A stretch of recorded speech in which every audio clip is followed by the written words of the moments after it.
the director of the Emotion and Self-Control Laboratory at the University of Michigan. What's that mean? Well, what that means is we get to ask two kinds of questions in my lab. So number one, we try to understand how do people work when it comes to managing their emotions. We really care about getting in there to understand the mechanics that underlie what we call emotion regulation. And then the second kind of question we tackle is how can we use this understanding of the nuts and bolts that explain how people can manage their emotions to actually help them do a better job of that in their daily lives outside the lab. And so trying to address those two big picture issues is something that keeps us really busy and is something that is really fun, fun way to spend your life. From your time, decades looking at them, what are emotions from a definitional perspective? How do you come to actually define them? It's a great question. And, it's funny. I often, when I'm speaking about this topic to folks, I often ask people, hey, who here feels comfortable coming up to the front and just telling us what it means to have an emotion? What is an emotion? It's kind of wild. We experience emotions, according to this one study that I cite in my book, about 90% of the time that we're awake, we're experiencing some type of emotional response. We are truly an emotional species. And yet if you ask people, as I often do in presentations or when I'm teaching, what's an emotion? People often just stop and they have trouble answering that question. So let me pose it to you actually before I go give you my definition. What do you think an emotion is? And don't worry about being right or wrong. Yeah, a state in the brain that informs us of what is going on in the rest of our body. So not bad. So I define emotions as responses we have to events in our lives that we deem meaningful, i.e., they capture our attention in some way. And these could be situations that happen to us as we're navigating the world outside, or even situations we imagine in our minds. And when we encounter those circumstances, it's almost like a software program that gets loaded up to help us manage that circumstance. And that software program has a few different pieces, a few different components. So emotions activate what we call a loosely coordinated set of responses. So what do I mean by that? Well, when we experience emotion, there's often a physiological component. So if I experience a little bit of anxiety, I often feel that in my stomach. It kind of feels like the stomach is ringing. I've got to go to the toilet right away. Depending on how potent a response that is, that predicts the strength of that impulse. Our emotions are also capturing our cognition, how we're thinking about our circumstances. So anxiety will kind of zoom us in on the potential threat in front of us. And then there are motor responses and facial displays that often come along with our emotions. So can you tell when someone is angry at you? Sometimes by looking at their face, Frowned, right? Like frowned, leaning forward. There you go. Yeah. Sad. Give me the sad look. What does that look like? Bottom lip. There you go. Yeah. There you go. My daughters are super skilled at that facial expression whenever I'm disciplining them, as I sometimes have to do. And it elicits a response. So I say loosely coordinated because these different facets of our emotional experience often cohere, but sometimes they don't. In other words, sometimes I could be super angry during a meeting at something that's happened, but I maintain my poker face. Sometimes I'll even smile. So there's some flexibility there. But the point is, it's this coordinated response that is designed to help us deal with the situation at hand. And so I'm a proponent of the belief that all of our emotions, even the ones we call bad, are useful when they're experienced in the right proportions, not too intense, not too long. There's one other little tidbit let me throw in there because I think it's important for just kind of clearing up the space here. The difference between an emotion and a feeling. We often use those terms synonymously, but scientifically, scientists actually draw a distinction. So you could think of an emotion as this umbrella term. It captures a lot of things that are happening within you, within your brain, within your body, your behaviors. Feelings are the conscious component of an emotional response. They're the part of an emotional response that we're aware of. It's a lot like when you are sick. When you get the flu, there are tons of things happening inside your body. You have no awareness of how the composition of your blood is changing, and your organs may be functioning differently, and so forth and so on. What you do have awareness of are the fever and chills that you're experiencing, right? That's the sweat, so to speak. So feelings are the facet of our emotional experiences that we're aware of. Oh, that's interesting. And you mentioned there was this really interesting element at the beginning, things that we determine as meaningful, or things that are That's meaningful, right. the things that are meaningful to us, which is why there's a plant there, like a fake plant that we didn't use as a backdrop that I need to put away. I have no story that really comes along with that. I can look at it and there's no salient emotional affect that comes along. That pen, unless that pen was a pen that your daughter said is her favorite pen or something like that, you got it to sign your most recent book deal with. Presumably that pen is just, it's not meaningful to me. That's right. So, That's right. Now, but it does get interesting, right? Like if this were a pink pen and I had a fear of cancer, for example, the pink might activate the thoughts about that cancer wow. and elicit an emotional response. If I have a fear of blood, red color. So we could generalize or make associations, but right now, like, I'm free as a bird when I'm There's looking at people this with pen. fears. There's people with fears of blood all over the internet turning away at the moment. Oh my god, you! Yeah. My Sorry, I heart didn't rate's mean going to up. trigger you. Yeah. Just before we get on, let's take a sort of adaptive evolutionary lens. Why do we feel anything? Like, what's the point of emotions? Why have we got them? Because they give us an edge, because they mobilize us to respond optimally to the situations that we find ourselves in. It's a great question. I'm so glad you asked it. So, like, let's run through a couple of negative emotions that we often describe or hear them described as toxic. Anger, for example. Anger is an emotion we experience when our understanding of right and wrong, of how things should be, is violated, and there's an opportunity for us to correct the record. Right? We could actually fix things. So, my favorite example of this is my daughter rides her bicycle without her helmet. This is not the way things work in the Kross household, right? We care about brain safety, and I see this. She knows better. I get angry. What does that anger do? It zooms me in on the transgression. It motivates me to approach the situation. It is conveying facial expressions to her to say, not good. All of this with the intent of making sure she doesn't do this again so that she doesn't injure herself. Take another example, sadness. Like how on earth could being sad be functional? Well, we experience sadness when our understanding of the world and who we are is challenged in some way by something that happens that we cannot fix. So we're fired, we're rejected, we lose someone we love. Now we are faced with the task of having to reframe how we think about the world and ourselves in it. And so that takes some energy, right? So what does sadness motivate us to do? It motivates us to kind of slow down physiologically, turn our attention inward to try to reflect on what's happening, to try to do that hard cognitive work. But, and this I find so fascinating, we're a social species, right? And like going away and into a corner to now just brood on this heavy stuff, that could be dangerous. We might want to throw some lifelines out to the community to make sure they check up on us. And indeed we do. And the way that sadness allows us to do that is by doing what? Give it to me. Making the bottom There lip you goes go. up. There you go. We're jamming now, right? Right? Like that is so powerful a cue to pull us in. This conversation here about evolutionary significance touches on this topic of like toxic positivity, which I talk about in the book as something that I'm not a huge fan of, because we often hear that the goal in life should be to maximize positivity and try to avoid negative emotional No bad vibes. experiences. No bad vibes, good vibes only.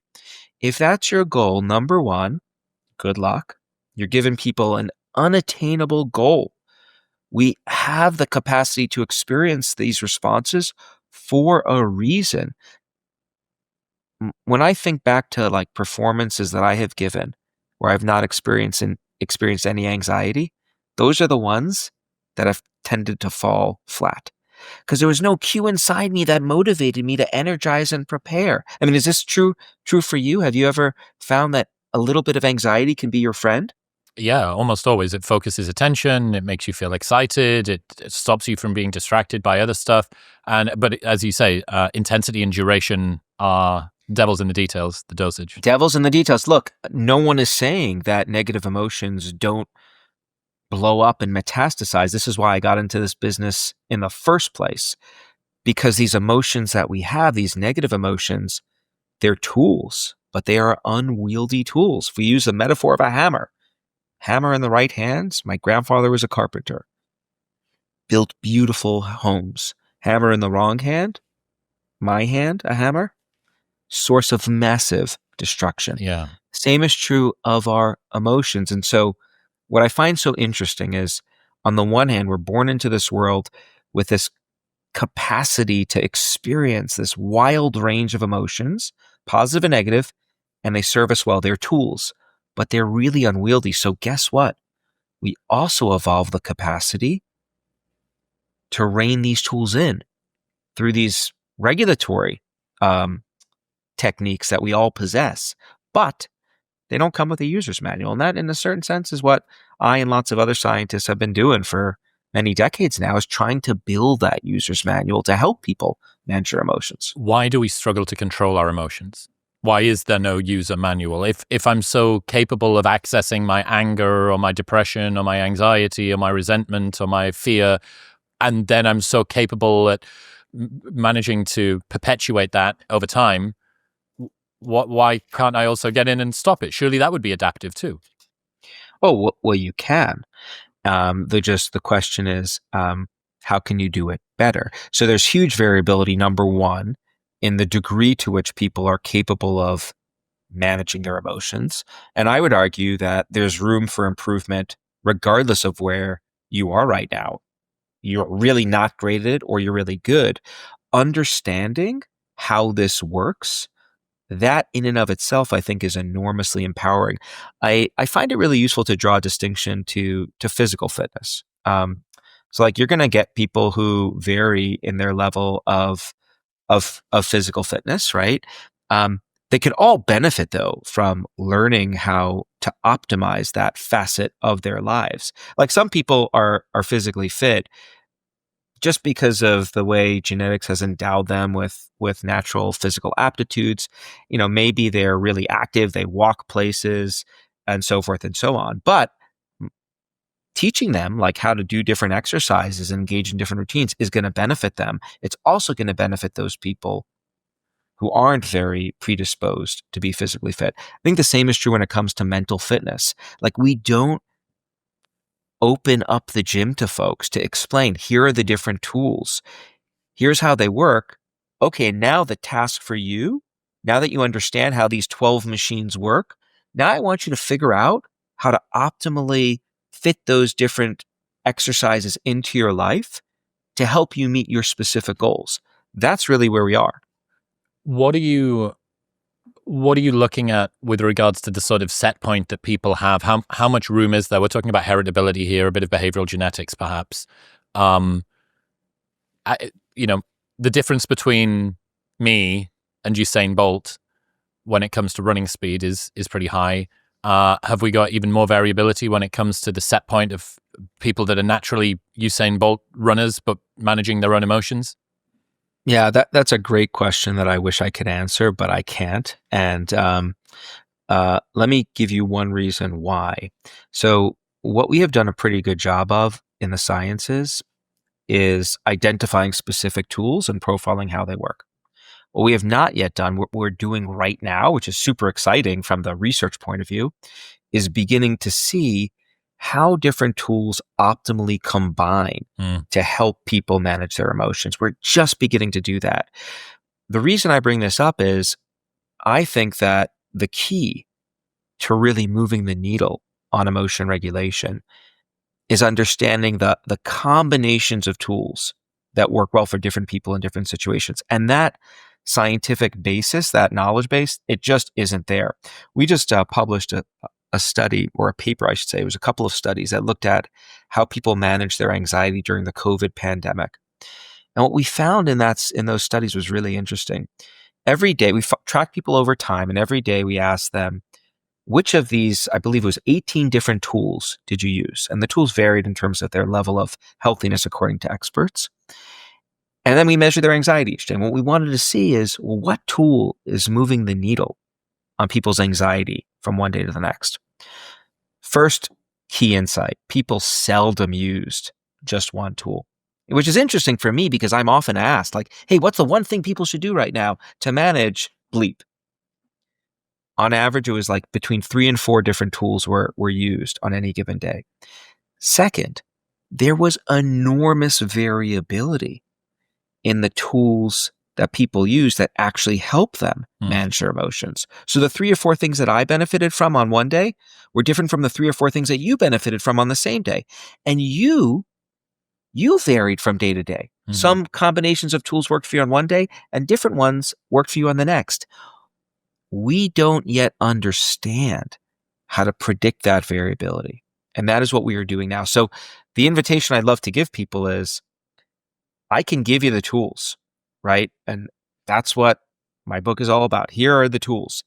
And then I could give you the challenge to start self-experimenting to figure out, what are the tools that work best for you, right? If a tool works, keep using it. Layer on another one. See what added benefit you get. If it doesn't, move on to something else. Not unlike the way we figure out what are the physical fitness routines that work best for us. Like the stuff that I benefit from, quite different from not just my wife, but my best friends as well. And it changes too, depending on what my goals are. And so that's a long-winded way of not answering your question. No, it really does. The reason I've become particularly interested in this, I did about a year of twice weekly psychotherapy up until about 6 months ago. I've just started doing CBT. And I also did a very, very comprehensive 100-page DNA analysis that takes down all of the different alleles and obviously polymorphisms. Like there is no one gene for X or Y, but there are certain things that say you clear dopamine less quickly, or you clear adrenaline less quickly, or you do this with oxytocin, or you do that with serotonin. And combining all of that together, I can't wait for AI to get its hands on the work that you've done and be able to feed in people's genetic data and then be able to say, based on other cases like mine and what you know about me, please give me the most likely best course of action that will allow me to regulate my very particular idiosyncratic cocktail of hormones. I mean, this is in a very scaled down way. This is the work that we are currently doing in my lab, which is to say we are trying to identify the patterns that characterize people's optimal regulation across different situations. We're doing it in a way that for the literature is super complex, but relative to what you just articulated, which is the dream, like quite simplified. And I think we will get there over the next several years, but we first have to do the work before we can give the actual answer. So yes, yeah, well, there's a little bit of a few steps to get there first. I guess one thing, even before we get into looking at the techniques, you've mentioned it a bunch of times, the emotion du jour of the modern world, anxiety, the boogeyman of modern times. What is it about anxiety and our experience of the modern world that has made it such a front and center emotion? What is it that's causing that particular? It could be anything. Everybody could be angry all the time, or everybody could be depressed all the time. Everybody could be elated and joyful all the time. Have you thought about what it is that modern world environment causing anxiety so much? Well, this is such an interesting question, and it comes up so much. And on the one hand, it is very clear that if you look at the statistics surrounding the experience of anxiety, as well as a host of other negative experiences like loneliness, they're all moving in the wrong direction in the sense that things seem to be getting worse.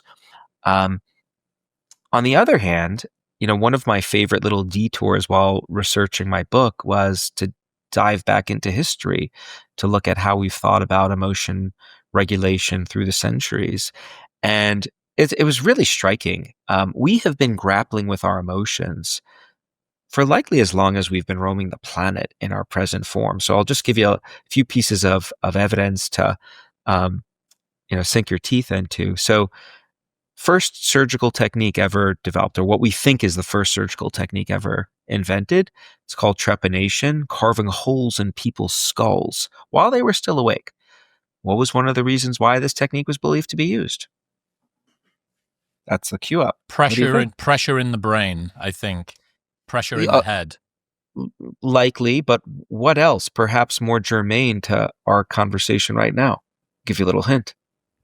People felt anxious and the pain Big, distracted them from it.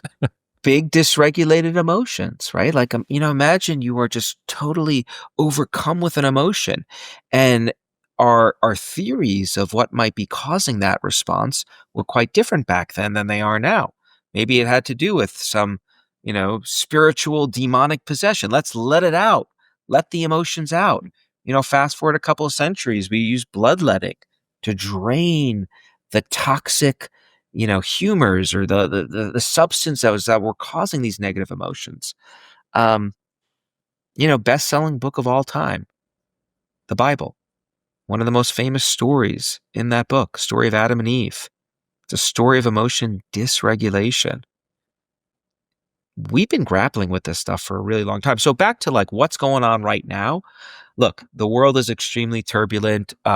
Technology is upending things in ways that we are still trying to make sense of. It's likely multifactorial, but I think there's another point that we ought to consider, which is that our norms for talking about this have changed quite a bit, and technology likely has played a role in that too. So, what do I mean by that? When I was growing up, no one talked about, you just mentioned like that you had gone to a course of psychotherapy for a while. Um, I'm not sure how old you are, but I'm 36. curious. 36. Okay, so my guess is like when you were growing up in school, is that something that you would have just come out and blurted out? Probably not. I mean, I don't think I knew of anybody who was in therapy. Therapy, I think, was for, people that had tried to throw themselves off a bridge or something. So the norms here have powerfully, powerfully changed. I remember when my parents got divorced when I was 12 years old. My mom insisted that I go to see a social worker to talk about it. We went, I don't know, 2 or 3 times. And, I went, but, I remember saying to her, if you tell anyone that we have All the gone kids at here, school are going to make fun anyone, of me. Yeah. right? Like I was petrified. So I think because of the work that we have pushed to like destigmatize this, which is a really good thing, to be clear, we talk about this more openly. We maybe endorse having these experiences more openly than we did before. And I think that's another piece of the puzzle. So, here's what I can say with confidence. There's a lot of suffering right now. Uh, People are struggling with their emotions. I think people have always been struggling with their emotions.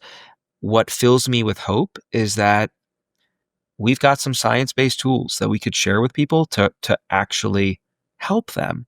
And these are for the most part, or at least the ones that I talk about, these are non-invasive tools. Here's another little tidbit that blows my mind, to use that technical phrase.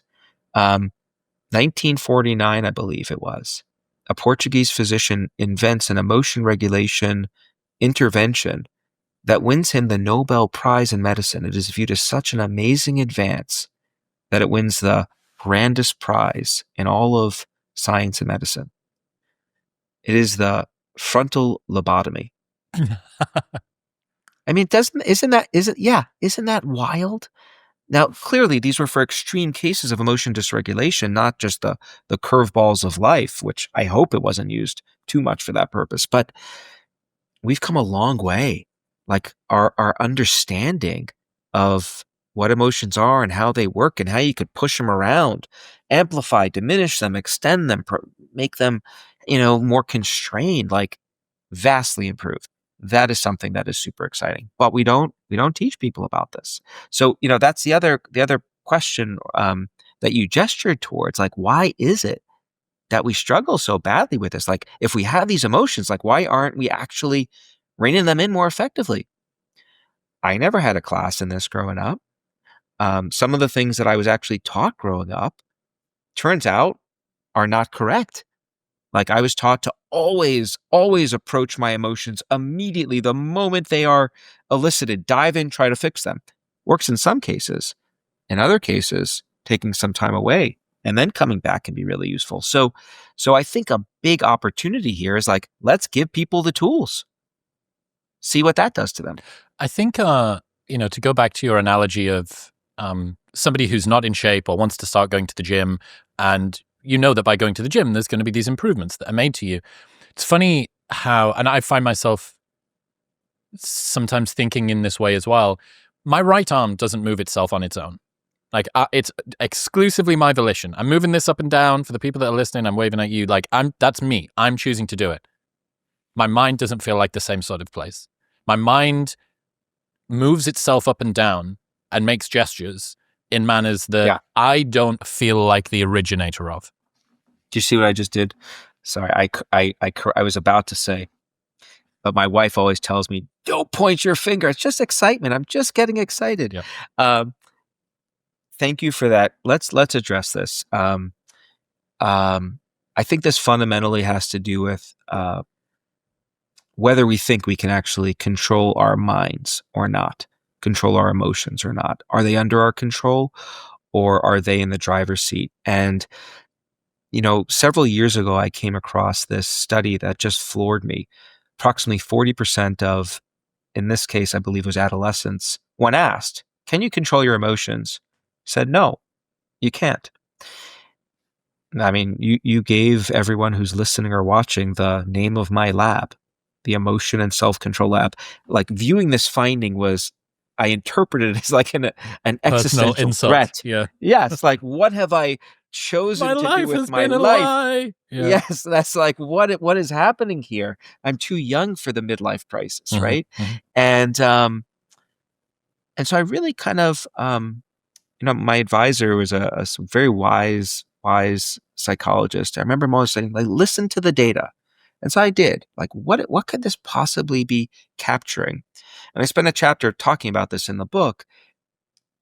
There are facets of our emotional lives that we cannot control. And I now believe that with every iota of being that I am. Let me give you a couple examples. You ever brush up against someone who doesn't smell very good? Yes. Yeah. Do you have an automatic reaction when that occurs? For me, I'm so like olfactory pilled. If someone, this was like super common in fighting, Thai boxing, kickboxing. If someone just got their sweaty kit, threw it in their bag, and then put it back on again, it hadn't been aired. That sort of feisty, like mildew kind of thing. I mean, you might as well just knock me out if we're sparring in the ring, because I'm more concerned. I'm way more concerned about your smell than I am about the gloves that you've got on. Well, it's not just you. This is a pretty, automatic response that most of us have when we encounter that kind of noxious Disgust response. And the inverse is true as well. Like, I just got back from overseas, and was walking through the international terminal, and I walked through this store that I've relabeled the Emotion Regulation Emporium.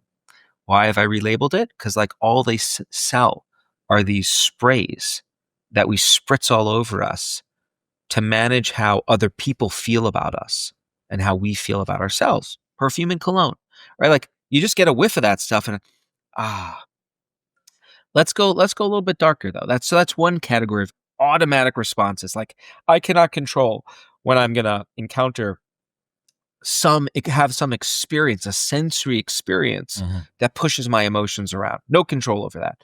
What about or I mean, I guess I could choose to evade certain people that might smell a certain way, but inevitably I'm going to come across someone. Um, let's talk about dark thoughts for a second. So, have you ever experienced a thought? It just popped up in your head, just seemingly randomly.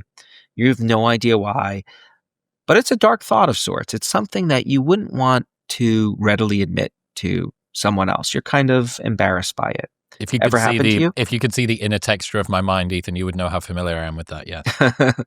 Well, you are not alone. So there's research on this that describes this as close to a universal experience. We have these thoughts that just pop up in our heads. We don't always know why. Sometimes we could come up with explanations for it. I'll give you a fun example to stick with the physical fitness example or comparison. So when I'm in the gym, I will often have a thought when I'm carrying an exceptionally heavy dumbbell. It's like really heavy, just to be clear. When I'm carrying that dumbbell from one side of the gym to the next, I'll often imagine dropping it on a person's face that lies near my path. Like that's a dark thought, right? Why am I thinking about dropping a dumbbell on someone else's face? It's probably adaptive.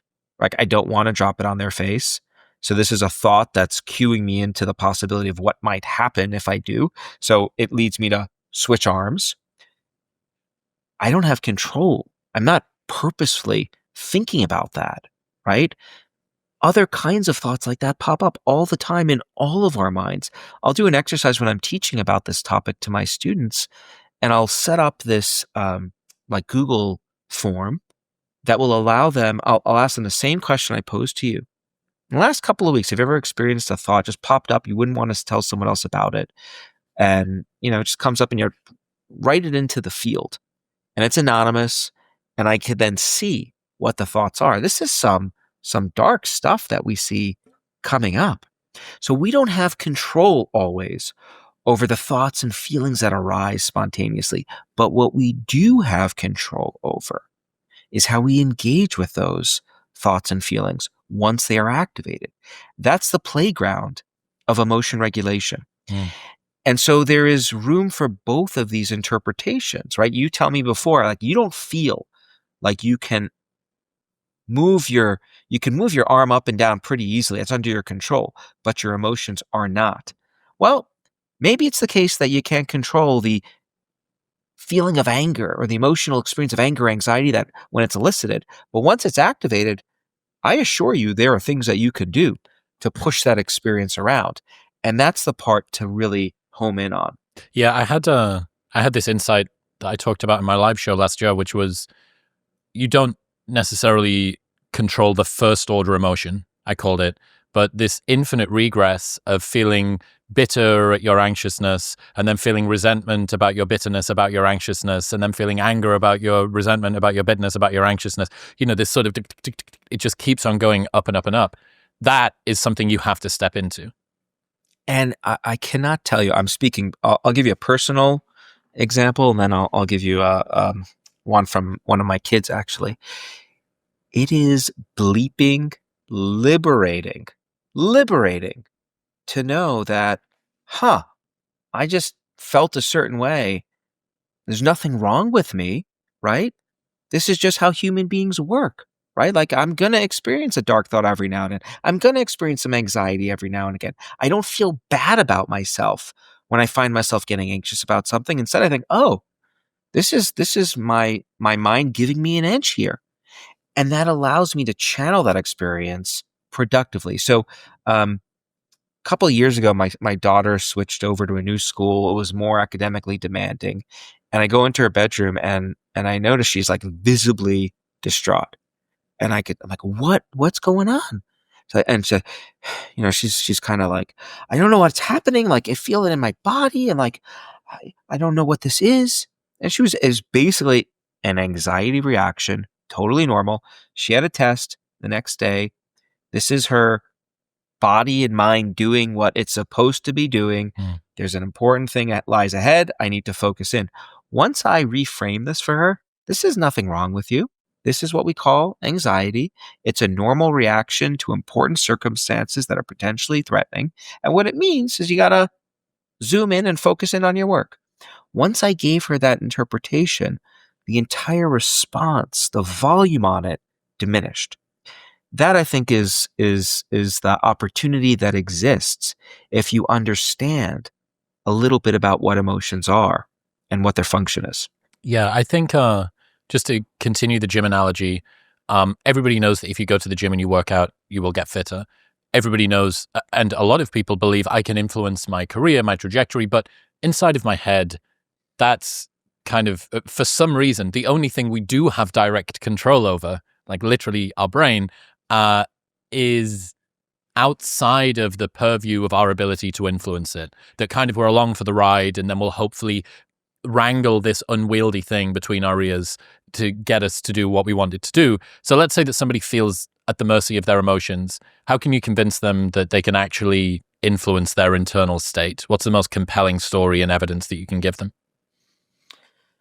Well, I would take them through a few different shifters. And we could give plenty of examples if these aren't convincing. So let's start with one of my favorite shifters. I call the shifters these little like tools you can use to push emotion around. Let's start with sensation. Uh, you listen to music? Of course, Why? it makes me feel good or sad or Okay, better. okay, okay. Let's just stop with it makes you feel. You ask people this question of why we listen to music, close to 100% will say they listen to music because they like the way it makes them feel. If you then ask people, though, in other studies as we've done, last time you were anxious or angry or sad, what'd you do to try to manage that emotion? Only between 10 and 30% will say they've used music. Music is a powerful, powerful emotional shifter. You get effects within seconds. They're not necessarily long lasting, but have you ever listened to music to like pump you up when you're Hmm. a little distressed? Did it work? Yeah. Like it's like magic almost how powerful it can be. So, if you have doubts as to your ability to shift your emotions, I would do a little experiment where I would identify in advance a few pump me up, happy songs and try listening to those when you're not feeling that way and want to feel that way and observe what impact that has on you. That would be one thing you could try. Just to explain to folks like why this works. This is not, by the way, this effect that music has on our emotions is not exclusive to hearing. It's a product of sensation. So sensation is how we bring in information about the world and make sense of it. Sensation perception. And I like to think of sensation as like imagine you had satellite dishes mounted all over your body and their sole job is to help you bring in information about your surroundings to give you the best chance of optimally navigating the world around you. And a big part of that is making sure you go where it's safe and not where it's dangerous. And so, one of the ways that sensation works is it is tightly linked with emotion in the sense that when you encounter something that might be approach oriented or might be threatening, it's activating the corresponding sets of emotions. All of our senses follow this property. So, hearing, music, like look back in history, there are bands that accompany militaries through battle. Like, that's kind of interesting if you think about it, Hmm. right? You've got these, like, this is a threatening, doesn't get much more threatening than this, playing the music, right? Channeling our emotions. Um, you try. I don't know if people can do this quite easily, but if you ever like strip away the kind of soundtrack to films, we sometimes do Mm. this in studies. Like it is wild. Just to hear dialogue. Yeah, like imagine Jaws without. I'll stop doing it right there. Or imagine like watching a sitcom without the laugh track. You don't doesn't have the same punch. Um, Taste. We don't probably need to spend too much time on taste, right? Think of something that tastes great. It's an emotional experience. Something that tastes foul, opposite direction. What about touch? Touch is a powerful tool. I call it like the technique of touch that I'm particularly fond of is affectionate but not creepy touch, which is to say when an affectionate embrace is wanted between partners, parents, and kids, there's a lot of research which shows that this could be a powerful tool for regulating your emotions very, very quickly. A creepy touch, of course, pushes us in the opposite direction. We got to give people a disclaimer. So, that's one set of examples that I would ask people to consider. But we could keep going deeper and deeper through the toolbox to give more um, instances in which there are things you could do to manage your emotions. Am I convincing you at all? Absolutely. Yeah. I think another hammer to drive a nail into the coffin of why you should care about this and why you should believe. What studies have been done, or what have you found about the differences in life outcomes between people who are good at managing emotions and people who are bad at managing emotions? Like, what is because look, I saw this sentence the other day. I am unusually adept at living in a emotion calorie controlled environment. That my capacity for dealing with misery is greater than most people's than it should be, and I think a lot of people almost wear that as a badge of honor. It's like, life is difficult and I'm going to overcome it, and there's no beyond the moment to moment sense of there not being that much joy. Life outcomes don't really change all that much. In fact, in many ways, there's this sort of Protestant work ethic, like sense of superior. Well, look at all of the things that I'm overcoming. So I'm interested about what the differences are in life outcomes from people who are good at managing emotions and ones who are less good. So, okay, let's get into that in a second. But I want to just frame why the motivational bit is so important here, or this belief that you can do it is so ultra, ultra important. It's the reason I started off this tools section of my book with this question of, can you really control your emotions? The reason why genuinely believing that there are facets to your emotional experience that are under your control is because if we zoom out, I think of managing one's emotions, there are two ingredients to the recipe for how to do that well. One is motivation, and the other is ability. Let's start with motivation. If you're not motivated to manage your emotions, why would you take any efforts to even try to do so? It wouldn't make much sense. It's not logical, right? If there's nothing I can do to lose weight, why should I do this hard stuff of like lifting weights and going to the gym and paying for membership? It just, you shouldn't, and you likely won't, right? So step one is you need to have the motivation, the belief that you can manage your emotions. That's the first piece to this equation, and it's what our conversation is getting at right now.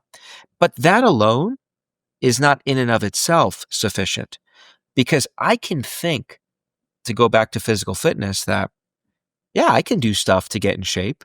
And then I go to the gym, and if I've never gone to the gym, I could start doing crazy things in there that actually cause more harm than good. So you also need to understand what are the tools that you can use to then achieve that goal. And if you have both of those pieces, the motivation, hell yeah, I can do this, and you know how to do it, now we're talking business. So Dunedin, so this gets to the other part of the question, right? So, okay, but so help me believe, Ethan, that it makes sense that we should care about this.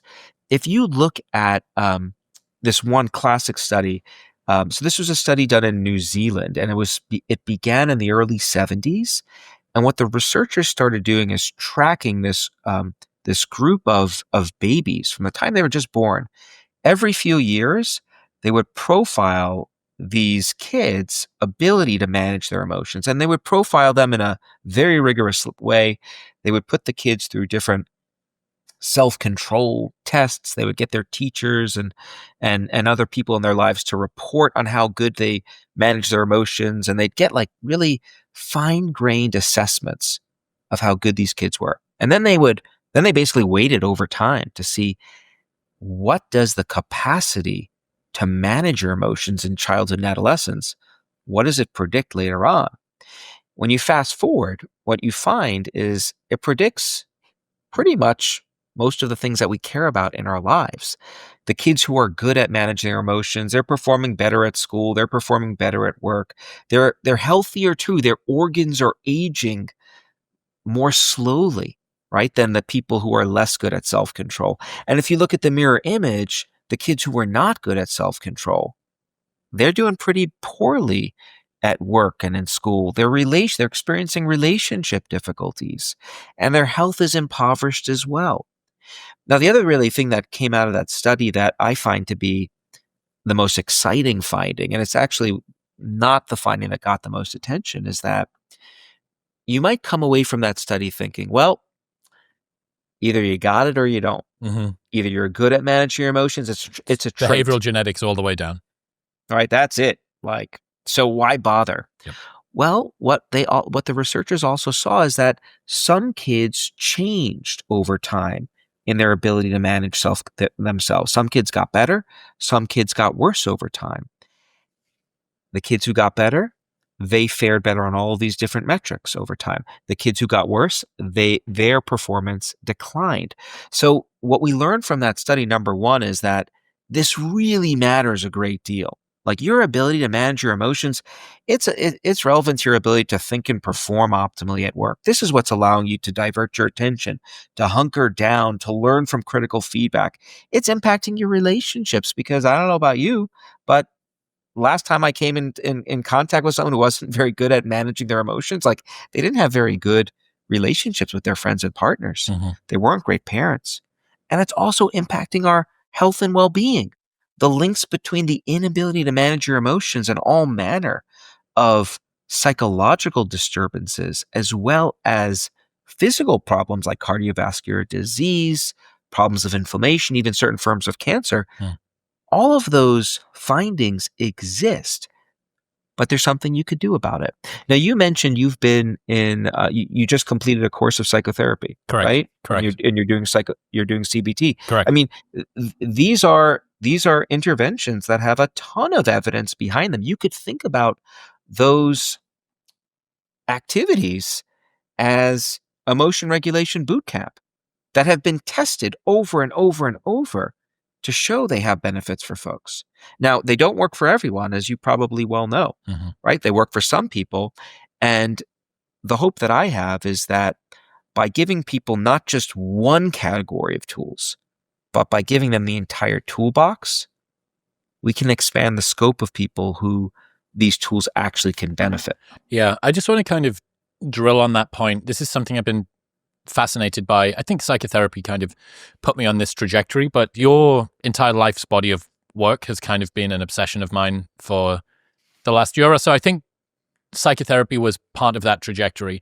Understanding feelings. I don't think that I was fully connected with the things that I was feeling in life, with my emotions, with sort of the felt sense of stuff. I'd be able to explain it rationally, but I don't think I was necessarily actually embodying it and tapping into it.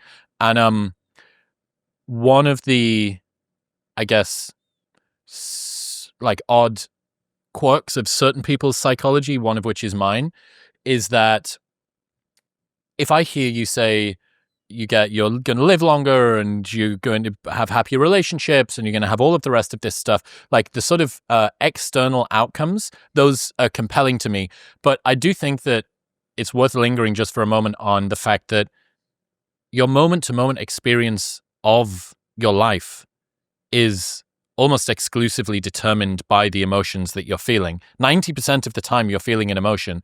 And if that is something which, when intensity and duration is too high on something that shouldn't be there or has been there before or isn't serving you, this isn't a dress rehearsal. Like, this is it. You know, this is the one life that you're going to get. And to be honest, nobody is going to congratulate you on your deathbed for saying he suffered in silence. No one is going to give you that. This is the one shot that you've got to actually have some fucking fun, find some enjoyment in the biggest and smallest things that you do. And I just think that that point is one that often gets overlooked because people are so used to negotiating with the world and its difficulties, and building up resilience and discipline and all of those things. Like, hooray, great, good for that. You're going to be less at the mercy of bad stuff. But like, you also should be enjoying this because it's going to end pretty soon. Oh, well, hopefully not that soon, but completely agree with this notion that our emotions are what makes life worth living. We are this emotional species, and they are just fundamental to who we are on a moment to moment basis. And I think about the most salient experiences in my life, like they're all emotional experiences. And so, look, I think there are reasons sometimes where we need to learn how to um, endure difficult things, right? Delay immediate gratification in order to achieve bigger long term goals. But we want to balance that, right? We don't want to find ourselves overcome with negativity all the time, too big, too long. This detracts from the experience of being human. And I think that's what you're getting at here, right? Mhm. Like we want, if we find ourselves um living emotional lives that we don't want to be living, then that is a cue to intervene. And I think most of us have that experience at times. So like I just got back from talking about this book for like 2 weeks all over the country. And like probably the most salient take home point, people are suffering, people are struggling. Like you name it, whether it's like wildfires or infidelity or parental stress or loneliness, like lots of different curveballs that life is throwing us. It's like this batting machine that keeps on firing away curveballs and it just doesn't stop. And we've got to figure out how to hit them. Like we've got to figure out how to deal with that barrage of insults. And there are things that you can do. Like I get asked all the time, do I ever struggle with my emotions? Yes, I am a human being. Like last time I checked, of course I do. But what I am really good at is the moment I get triggered in some way, anxiety, sadness, rejection, whatever, envy, I have tools that I go to immediately. I don't have to stop and think, what should I do? And at other points in my life, I did stumble through it all, didn't quite know what to do. But now, because I understand how these work, I go right to them. They don't work every single time. 60% of the time, the first plan, the first three tools that I'll automatically implement, they get the job done. What about the other 40%? Well, I go deeper into the toolbox. I go to layer on a few other tools. That may nudge me up to 80%. What about the other 20%? Well, there's always room for like prayer. I'm kidding, but Yeah. like it's not foolproof, but it's pretty good, Mm. right? Like because I have plans, I know what to actually do, and that's just not something that I think a lot of people have, and I think that's the opportunity here for really having impact. I think that's the point I was trying to make earlier on, that my hand doesn't move itself on its own, but the thoughts and my inner voice do. And it's that sense of helplessness, right? That not only did I don't feel like I architected this thought. Like, tell me what the next thought that's going to pop into your head is going to be. You can't do it. You don't know what it's going to be. And then on top of that, so first off, I didn't originate this thing, although I kind of did. And then I identify with it and it's me, but it's also not me because it came from somewhere that wasn't me. And then I don't know how to get rid of it. So I'm like, hey, I'm like the fucking prisoner and the prison guard of this same issue. So look, we've done an entire hour, hopefully convincing people emotions are important. You can change them, and there are going to be some tools. Second hour, let's get into some of the shifters that you talk about. So first one, sensory shifters. What about them?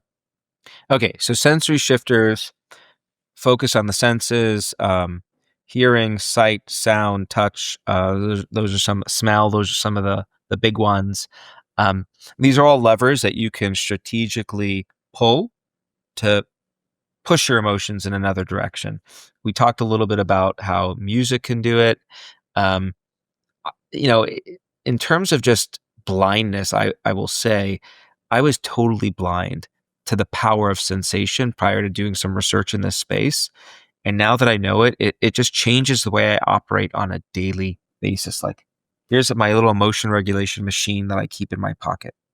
It is loaded up with playlists to push my emotions in different directions. I have been listening to music since I'm 5 years old. Um, I've said this during previous interviews, so I don't know if you've heard this or not, but do you want to guess, if you don't know, what my first tape was? This was a cassette record, a cassette. Profile me, it's fine. What do you think? Stevie Ray Vaughan. MC Hammer, you can't. Oh my God, and it all went downhill from there. Well, but I've always been very eclectic, because after that it was Madonna's Immaculate Collection, and I'm all over the place. I love lots of music. But I've been listening to music all my life, and I never thought to use it strategically as a tool to push my emotions around until I have this experience with my daughter. I'm coaching soccer several years ago. I look forward to this every weekend. It's like my release, not because I'm an obnoxious soccer dad, mind you. It's just very different from my day job. And this one morning, she's just in a, I think I can say it without hurting her feelings. She'd admit that she's in a foul mood, right? She just doesn't want to go play. She's moping around. I do everything I can to break her out of this funk, unsuccessfully. I succumb. I'm like, all right, this is going to be a long morning. We get in the car. As we're driving on the way to the soccer field, one of my favorite songs comes on the radio, Journey's Don't Stop Believin'. I start jamming out. I'm like bopping my head. I'm leaning into the song. And normally when I do this, she will look at me with disdain because I'm embarrassing her. But I look at her in the rearview mirror and I see she's kind of getting into it as well. This song had rerouted our collective experience in that vehicle.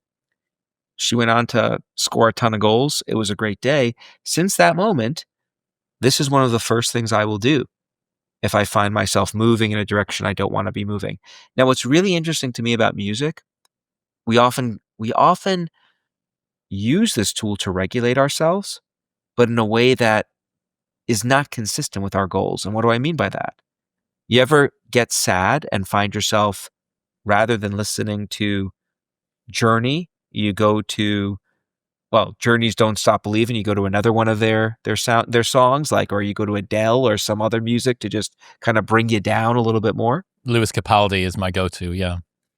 Okay, so now we talked earlier about there being a functionality to sadness. And if your goal is to stay in that emotional state because it's serving you well, it's helping you reframe things in ways that are ultimately productive, great. Keep listening to that music.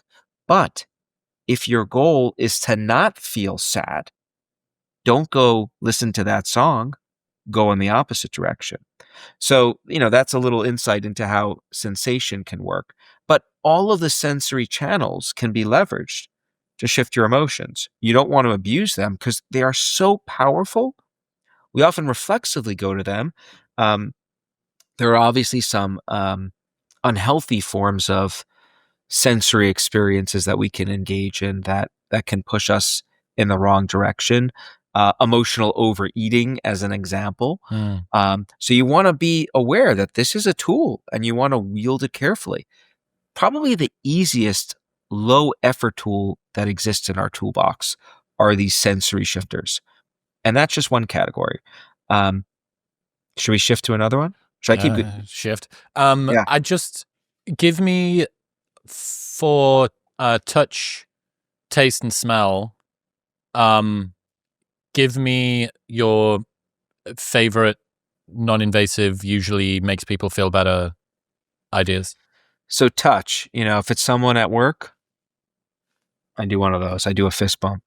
I mean, it signals that there's someone there who's on your team, right? And I've not gotten any HR complaints from doing that just yet. But like, an innocuous fist bump, it's like shaking a hand almost, right? Without the concern about transmission of germs. But certainly, where is touch used most in my life? It's with my loved ones, my friends. Like, if I see my wife is dealing with some stuff, like, I'll go over to her and I'll just kind of rub her back, and I'll do the same for my kids. And I value when they do that for me. Is putting Uh, on a particularly comfortable blanket or a piece of clothing, would that count as one as well? yeah, there's some work suggesting that like soothing sensory experiences of the sort that you're describing can have benefit as well. More powerful to do it with another person, though, I'm going to guess. That I don't know studies that have compared the different kinds of sensory experiences, but if you ask me for my professional opinion, yes, I Get me would on the think journal. so. Get me on the journal, Ethan. Let's fucking Yes. We, let's run this up together. we, Is we, my idea. we've got to get you in the PhD program. You certainly have. I'm doing my first ever. I will be authored on my first ever study. I came up with an idea, talking about how I thought fit people would have more of an aversion to Ozempic users than plus size people, because it derogates the fitness signals that they achieved with hard work, Huh. and gives people an easy route. And I'm going to do that with Candice Blake and Mackin Murphy over in Australia. So I'm a Ah, legitimate. fascinating. I can say I am an academic now. Well, I will say that the best predictor of success in academia for me is the curiosity, is the ability to have your eyes open to questions and then be able to kind of formulate a prediction about what you might see. Here we So are. you've got the raw skills there, right there. Honorary All right, PhD. Honorary there PhD. there Okay. there we go. Smell. Okay, so that's Yep. so smell a smell. Yeah,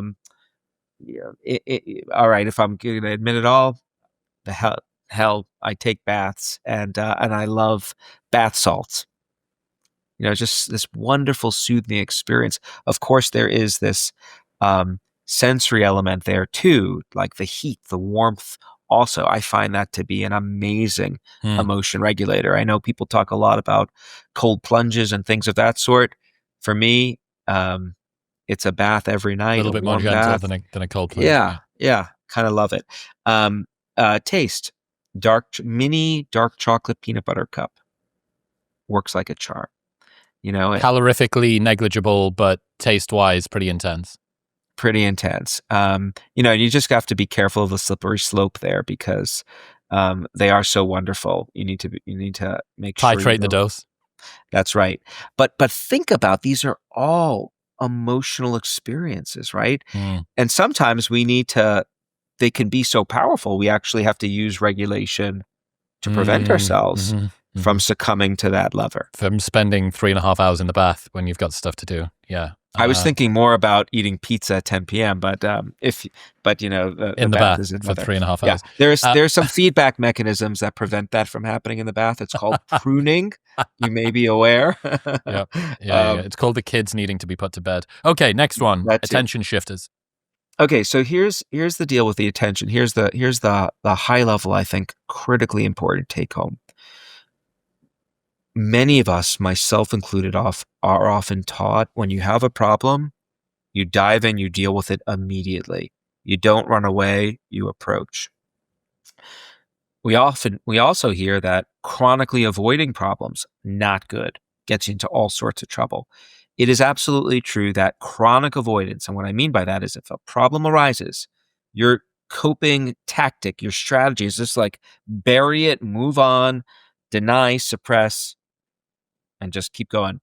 Lots of data showing that does not work out so well for folks. Predicts all sorts of negative outcomes over time. What we have done, though, is we have overgeneralized from that observation that chronic avoidance is bad to assume that all avoidance is bad. And that is not true. Being strategic between how we engage with things that are troubling us, approaching and avoiding, going back and forth, can be a really, really useful approach to managing difficult circumstances. You don't have to actually choose between approaching or avoiding. You can do both. Now, there are lots of very, very simple examples, simple illustrations, I think, of the value of this. So, have you ever benefited from like getting an email that just pissed you off and not responding right away, but like you took some time away, a couple of hours or a couple of days, you come back to it, and one of two things happens. Either, what was the big deal in the first place? Like, who cares? Or you can look at it from a different perspective, right? You've got the psychological distance that taking Mm. some time away has provided you with allows you to approach this a little bit more objectively. I'm guessing both of those have probably been true for you, right?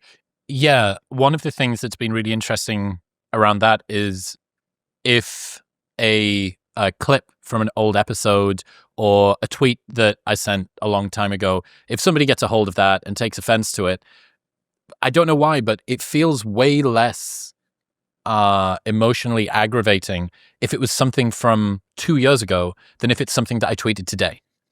And Right. there's just, so that's kind of not too dissimilar to what you're talking Yeah, about. It's like, absolutely. why? Because that's still me, right? I still said it, but there's some amount of distance that I've That's got right. away from it that makes it feel less strong, less powerful. Yeah. So as you get distance, you've got psychological distance from those experiences. The passage of time gives you that psychological distance. It gives you that mental space. On that point, that sounds great, but what if you're just spending the next 2 days ruminating about that fucking email and that fucking guy that sent that fucking email, and you're like, well, it's great that I've given myself this psychological distance, Well, but all and I've done is been in 2 days of turmoil.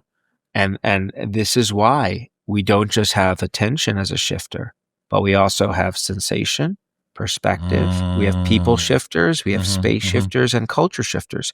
So you don't have to choose between just either avoiding or approaching, but you also don't have to choose between just doing one of those Yeah. and all of these other kind So of you're tools that are listening to available Journey. to you. Don't stop believing on repeat for 2 full days until you get to come back to the email, and then you can do. Yep. You've read me. You now And know me. You I know me well. I But do. but look, but like this is so like, in the book I provide this decision tree, if you will, to how do you know if approaching is working or not? Sometimes approaching a problem doesn't actually work because you end up ruminating endlessly. You try to work through this, but you just think of this jerk who said this thing. Like, why the hell did they have to say? Like, why don't you say that to my face? That's, by the way, my go-to. Like when someone, said, why don't you say this to my face? You're like, really? This is how you do it? Like, it can look at me. I'm getting lit up. I don't even have a transgression that in mind, Mm. and I'm getting aggravated on your behalf.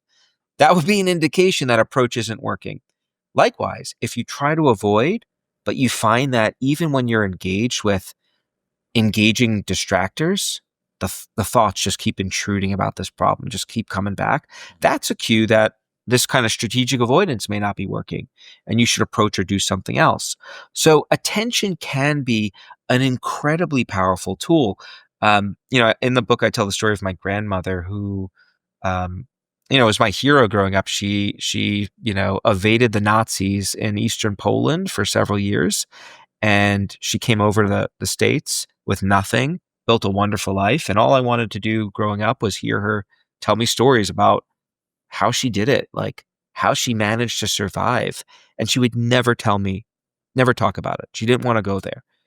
But she would allow herself to think about these issues, the war, once a year during a Remembrance Day ceremony. She lived a really great life, but she avoided thinking about the problem. She would dose it. She's an example of how being strategic with your attention works for some people. But sometimes we don't have the luxury of looking away for a variety of reasons. We got to stare the problem right in the face. And we can't even, pop our headphones on sometimes when we've got to look at that problem. And so in comes perspective.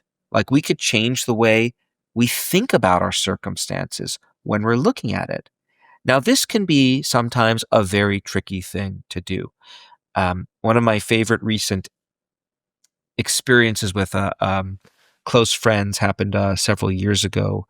We were driving home from dinner one night, and a buddy of mine was like just really struggling with something at work. It was really bringing him down. He was telling us about it in the car, and his wife looks over to him and says, "Why don't you just focus on the positive? Just like think about the bright side."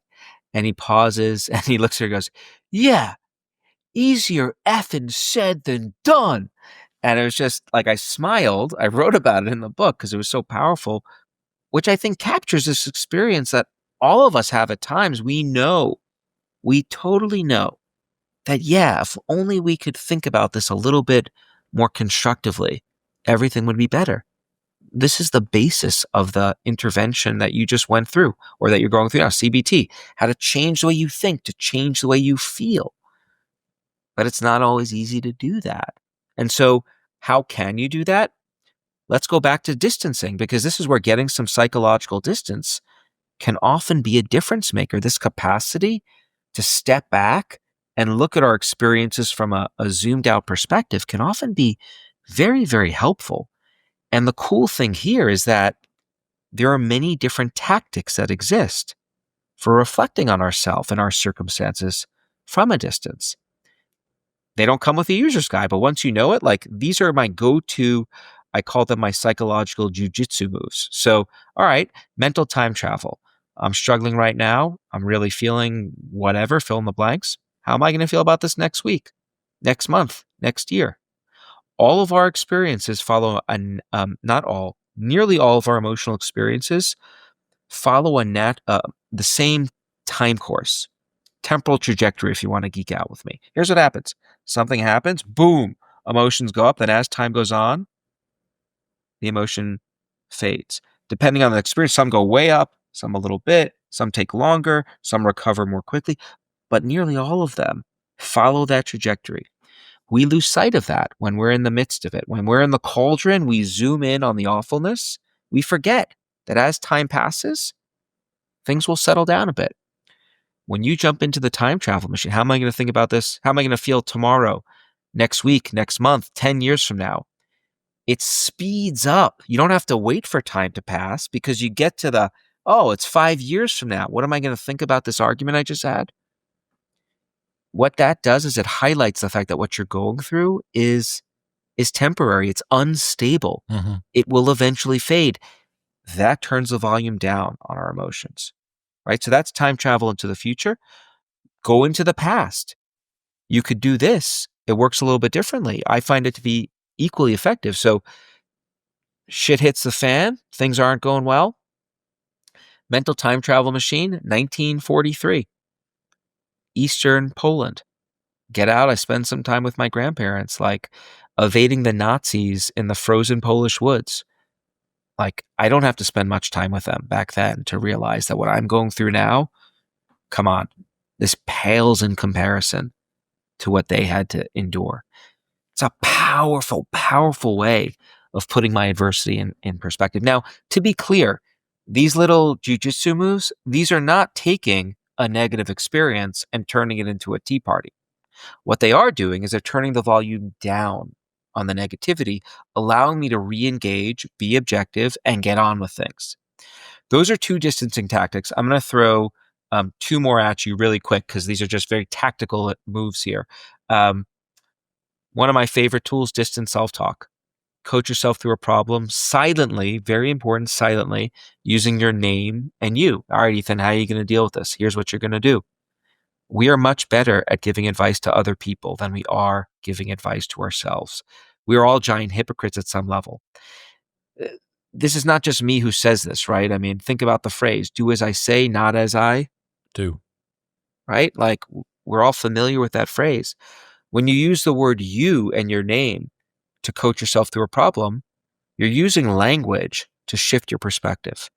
Most of the time we use the word you I. when we think about and refer to someone else, right? Yep. I is when we think about ourselves. You is someone else. So when I'm talking to myself with you, it's putting me in this advice coaching mode, if you will. This is how I talk to someone else. I'm really good at giving advice to other people, not so good about giving advice to myself. So distance self-talk. And the last tool I'll mention here, the last distancing tool, it's not the only one, but the last one that I'm fond of.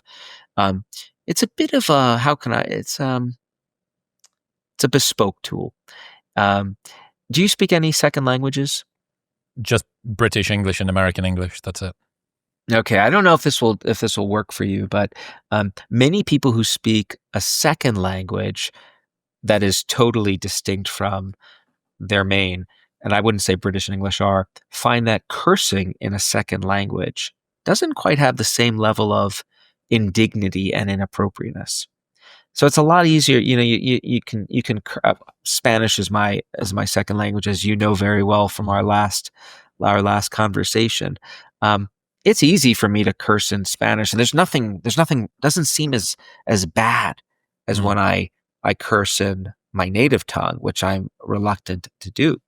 Um, so what research shows is that when you think through emotional problems in a second language, you have some mental space from the emotions. You've got some That's distance so from them. interesting. Isn't Uh, that fascinating? yeah, that's great. I was reading a study recently looking at patients who have had some sort of brain trauma, and their primary or secondary language had been impacted, but their secondary or primary language hadn't.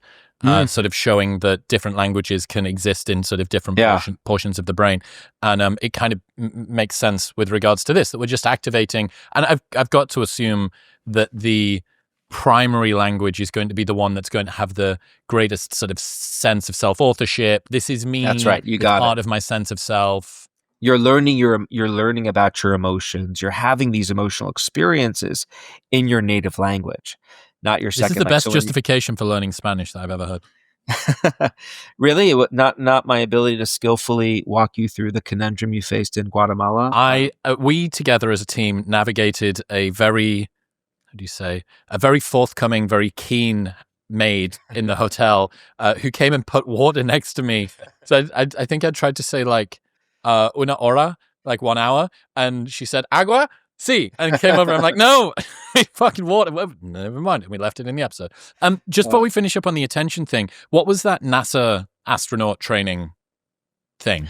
oh, so one of the stories I tell is of this astronaut slash cosmonaut. So this was someone who um, was an American, became an astronaut, but then also not changed, also trained with the Russian cosmonauts because he lived on the Mir space station for several months. And while he was on the space station, he he had to deal with one of the worst space fires in history.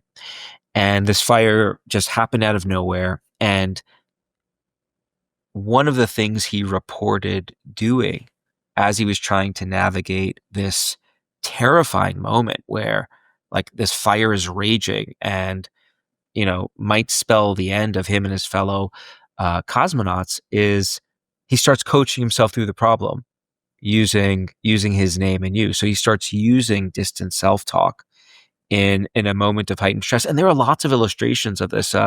Few Wimbledons ago, Jovovic, when he was early on during the tournament, was getting beat pretty badly by um, by an opponent. He takes a break, goes to the bathroom, and comes out of the bathroom, and he's just like a bat out of hell, and he like demolishes his opponent, wins. I think he went on to win the entire tournament after that. And after the match, someone asked him, "Hey, like what happened in the bathroom when you took a break?" And he's like, I coached myself through the problem. I gave myself advice. I said, you can do it. The match isn't over. You got this." It was like textbook case of using this tool to coach himself through the problem.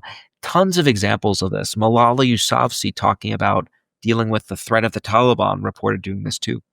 I had the first live tour that I did a year and a half ago. The Manchester show was the biggest one of the tour. It was the biggest crowd that I'd ever been in front of. The venue was brighter and it had a higher ceiling, and the sound wasn't quite so great. And it had all of my friends there. It was the closest one to the city that I was from in the UK. So mum and dad were there, and my ex-business partner was there, and all of these people and all of this stuff. And I just wasn't happy with how the first half went. And there's an interval for 15 minutes. And without having read your book, because it was before it was even written, I went and had a word with myself for 5 minutes in the mirror. I was like, look, if you're not having fun now, like, what the fuck are you doing? You've got people here that love you. Everybody wants to see you succeed. They're not an adversary. There's nothing to fear. This can't go wrong. You've already done the thing. You've sold out this venue on your foot, but a lot of sort of positive reinforcement. Think about all of the prep that you've done. Think about how meaningful these ideas are to you. Go out there and enjoy it. And in some ways, it kind of feels a bit silly because, I don't know, it's just there's a certain amount of pitifulness, I think, when you're talking to yourself and you're like, God, I wish that this was somebody else or whatever. And you go, hey, man, fucking no one else is coming to do this. It's one of those unique challenges that is exclusively yours to bear, and nobody will care if you don't do it. It's just on you. And that was a moment that came to mind for me. Well, I love that. It's a perfect illustration, and it does seem, on the one hand, yeah, but we're talking to ourselves. But like, let's think about for a moment the things we sometimes say to ourselves when we're struggling. We say things to ourselves. We think things about ourselves that we would never dare offer to another human being, let alone someone we want to succeed. My buddy comes to me. My daughters come to me. My wife comes to me with a problem. Like, I'm giving them the most constructive advice I possibly can. Doesn't mean I'm always being unrealistic with them and telling them, but I'm trying to always support them to the best extent As possible. opposed No, to, this always happens with you, you're yeah, useless. Look at the last time useless, that this. you suck. Yep. This why even I would never do that. Yet oftentimes lots of people default to doing that with themselves, and so by switching the pronouns that we're using to refer to ourselves and using our name even, it's automatically putting us into this more constructive advice giving mode, and it's a simple thing to do. It's what I love about so many of these tools. If you know what they are, boom. I mean, how long does it take me to think of, all right, Ethan, how are you gonna feel about this next week? All right, Oh, all right. nice little combination. I like that. And it's a blend. We don't know enough about blends either, but I blend the two together Mm-hmm. quite frequently. So we just covered like the three what I call internal shifters: sensation, attention, and perspective. And there are lots of tactics within those. These are things that you could do wherever you are. You have those tools within you. But then here's the beauty of the human condition. We also have these shifters around us in our relationships with other people, in our physical environments, and in our cultures. And those are even more places that you can find resources to help yourself. Yeah, I wanted to sort of interject there and maybe front run a potential concern or criticism that some of the more diligent, I can't change my emotions holdouts might have. A lot of this so far feels like sort of a top-down dictation, which doesn't change the way that we feel, but it changes the story that we tell ourselves about how we're feeling. Is there anything about sort of getting a little deeper about actually sort of tapping into the feeling, or is it just surprising when you deploy these tactics about how much of a how permeable you are when you start to do this sort of stuff? I think you do get deep change with some of these tools. And I think it obviously varies person to person by circumstances, but the sensory experiences, I think you get really deep shifts. They may not be long lasting, those sensory shifts, but sometimes a temporary reprieve is what we need to then either use another tool or get back on track. Um, just think about the sweaty Muay Thai fighter. I mean, like that's a deep experience, emotional experience. I'm guessing you had or you've had when that Mm-hmm. occurs. Mm-hmm. Um, likewise with attention, right? Like being able to divert your attention away from something that's bothering you onto a really immersive alternative experience. You could think of attention as your mental spotlight. Like, what are you looking at? Right? If you change what you're looking at from something that is causing distress to something that is causing maybe the opposite, this is going to change that emotional experience. Perspective, in some ways, I think that's the shifter that lends itself most vulnerable to the critique that you just offered. Mm. But let's not misinterpret that vulnerability as an indictment as to the power of that tool. In many ways, it might be one of our most precious tools. So when we've got to look at something really hard and now reframe it, right? it's very hard to take something that is a giant negative and make it a giant positive. Mhm. We don't see that happening very often. What we do see happening is taking something that is negative and reframing it to make it more manageable. Being able to do that, that is not like the fact that we don't take it to be a super positive, like the loss of a loved one or an immense rejection. Um, I think that's impractical. And I think there are probably good reasons why you wouldn't want to be able to do that. I have come across certain people in my life, and I'm speaking from anecdote here, who were exceptionally adept, almost pathologically so, at reframing a really, really bad thing just totally positive. And as a result, Mhm. they didn't actually learn from that experience. I've been around those people too. Right. And so I think you do want to have some safeguards on our ability to reinterpret things. Well, let's not forget, if everybody looks back on their life at the moments of greatest change, greatest inflection, invariably it's in the blast radius of some huge period of pain. This thing occurs and you realize, oh my God, I'm doing X, or life's really short, or nothing is promised, or the world wasn't the way that I thought it was, or whatever it might be. And yeah, if you have a no bad vibes, good vibes only philosophy, you're robbing yourself of the opportunity to learn from those things. That's right. You would never experience them because we do have this motivation to avoid pain. So then you would live a life free of it, and you would be robbed in your terms. So, like the example I like to give people that really I think resonates is physical pain. Most of us try to minimize the experience of physical pain. We're motivated to avoid pain. I'm a great example of it. I do not like physical pain. Giant baby at the doctor, all these things. All right, well, what if we're successful? We never experience physical pain. We can actually look at people who never experience physical pain because there are people born into this world who are incapable of having that experience due to a genetic anomaly. What happens to those people is they die young because their hand gets caught in the stove and they don't experience a cue to tell them to pull it out, right? So we want to be able to have these negative experiences because they have a functionality to them. What we don't want to have happen is keeping our hand in the stove or like a hypersensitivity to pain. That's the emotions getting triggered too greatly. So have I quieted the critique yet, or am Oh, I keeping very well litigated. Let's move on to the next ones. So space people? shifters. Yep. Oh, space shifters. Okay, so so space shifters. This is a tool that I was totally blind to, and it works at a few different levels.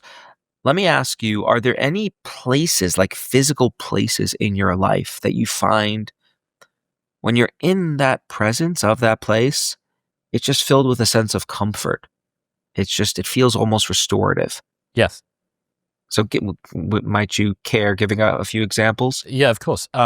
So the bedroom that I've got here, the sort of outside deck area next to a pool, the gym that I attend on a Saturday morning, maybe not super restorative. That's a slightly different emotion, I think. But those are some. And then the walk that I tend to take on a morning.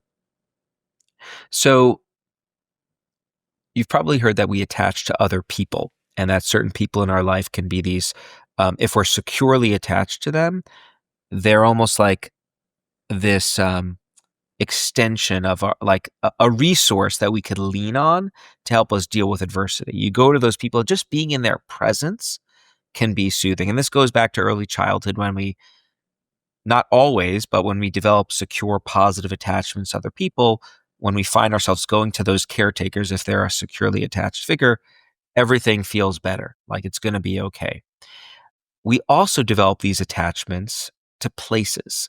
And I don't think they're always top of mind for us, but when we visit those places that we have these positive attachments to, they can fill us with a sense of positivity that can often be useful for managing these distressing experiences. So I think about my kids often with this work because when they were young, they would often do this thing. Whenever they'd get upset, usually if I or their mom disciplined them, they'd be like, I just want to go home.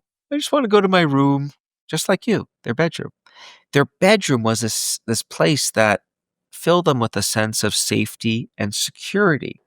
And so the invitation here to folks is to think about, do a kind of environmental audit, if you will. Like, what are the spaces around you in your immediate vicinity that provide you with a sense of safety and security? I love watching these spy films where there are safe houses that are all over the city. You know what I'm talking about? Like when a spy is being chased, if there was a safe house. Do you know what a safe house is? Yes. Okay, so it's this one. It's usually like an apartment or a place in the country. The bad guys never find them. There are supplies there. If you're in the house, as the name implies, you're safe. I would argue that we have the equivalent in our neighborhoods, in our general vicinities, spaces that when we go to those spaces, when we're dealing with difficult things, they provide us with a sense of security and restoration. So for me, it's the Arboretum near my home. It's the tea house that I wrote my first book, and it's one of my offices on campus. I'm in those places and things feel a lot more manageable. That's one way that you can interact with your spaces strategically. The other thing you could do is more locally, you could design your immediate spaces, your office, your home, in two ways. You can add things that push your emotions in the desirable direction. So what am I talking about? Well, pictures of loved ones and friends. We've done this research where we ask people to think about a really painful event, and we'll then expose them to an image of a loved one or a friend. On some trials, on other trials, we expose them to the image of another subject's loved one or friend. So in one case, you have an emotional attachment, a positive one. In the other case, you don't. And what we find is that a micro glance at a picture of a loved one speeds up the rate at which people recover from distressing No way. experiences. Yes way. And so like after I did that research, I populated my offices with pictures of my wife is like, why are you putting up pictures everywhere? You've never had pictures in your offices before. I have them all over the place. If I could turn my computer, I'd show you. So so I've got them right there. I've got them on that direction. And so I now like just glance over and I've got these little like jolts of resilience when I need it. Plants. We know that nature has restorative effects. We have a sense of why that happens. They can capture our attention, often giving us a little break from the tumult of life. That's true not just of going for a walk in a safe, natural setting, although the more immersive the experience is, the better. So you should try to interact with nature more if you find that helpful. It's an easy thing to do, but if you can't get outside, like put some plants in your surrounds. I have one like right over there. I bought a bunch of plants. Never had plants in the house either. We dropped more money than I'd like to admit on plants all over the house. I live this stuff. So that's imposing things around you. You can also take things away from your environment that may be pushing you in the wrong direction. And I'll give you two examples there, very concrete. Oftentimes when we're overcome with emotion, you don't feel like you're in control. It goes back to what we were talking about before. We don't like that feeling because human beings, we like to be in control. One way you can regain a sense of control is by creating order around you. That leads to what we call compensatory control. You're putting things away, you're organizing, cleaning up. That gives you a sense of order and control outside in the world that you're lacking inside here. Simple thing you could do. This is why people often clean and organize when they're stressed out. They don't know why they do it, but they have this reflexive urge to do so. Has that ever been true for you? Yes. Okay, so compensatory control. The other thing you can do, and this may be controversial, but I stand by it. If there are triggers that are challenging you and undermining your ability to meet your emotion management goals, get rid of those triggers. And so for me, this is where pizza doggy bags come into play. So I have a love affair with pizza. It's my childhood food. I grew up in New York. I love New York City classic slice of pizza. If I see pizza, I will eat it. And it doesn't matter what time of day it is. And I will eat it in the wee hours of the morning or late night when I shouldn't be eating that food. So why am I talking about pizza? If we have people over for a football watching party, I'll order the pizza. I will indulge in it. I will over order because I always like to know there's enough food for everyone there. When the party is over, I will insist that people take the pizza with them. If there is leftover pizza, I will throw it out because I know that if it is in the refrigerator and I see it, I will go for it. It is So what I'm far easier to avoid temptation than to resist it. that is correct. And so I'm proactively here structuring my environment Yeah. to help me meet my goals. So that's another way you can use your So you've space. sort of beautified certain spaces. You've used this friends and loved ones influence to help bring to life what it is that makes you feel good. Plants, great. Safe walk in nature, maybe even better because it's more immersive. And then the opposite, this compensatory control thing. I imagine as well there must be a version, I got a bunch of friends that are musicians, and their space invariably tends to be a little bit messier than mine. They may say inspirational. But, the desk that you want to do your taxes at and the desk that you want to come up with the idea for your next novel are probably not the same spot. You want to be, going to an artist's studio. There's random socks and half-finished cigarette butts and upended paint cans and torn pages from newspaper. That's the space that you want to be in, but it's not maybe that if you want to answer your emails or be on a Zoom call. Well put. You just get psych PhD. Here we come. Oh, There was actually this famous artist. I think his name was Hunderwasser. I'm butchering the name, but his artistic style was characterized by an aversion to straight lines. He thought they encroached on his creativity. Mm. And when I'm in it, when I'm like writing and trying to be creative, like the office is a total mess. The only time my office is clean is when I'm having a little spell of rumination about something. That's when I put things away nice and orderly. So that speaks to the flexibility of our minds and how closely tethered they are to our surroundings. And again, once you know about these principles, it allows you to be less reactive and more strategic. So what do I mean by that? Earlier in life, I would like organize and clean up when I was stressed out. I didn't know why. Now, when I find the rumination just beginning to percolate, I immediately start cleaning and organizing. Like I get in there right away. So the amount of time between the trigger and my intervention has shortened quite a bit based on what I know about how these tools work. Yeah, that's so good. Okay, relationship shifters.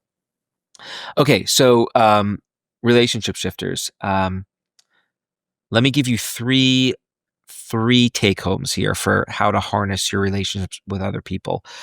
There are lots of ways other people can affect us. Obviously, we are a social species. One is when you go to them to talk about your problems, you've got to be careful about who you choose to talk to about your problems because they can either help you or harm you. And sometimes the harm comes even when they're really well intentioned.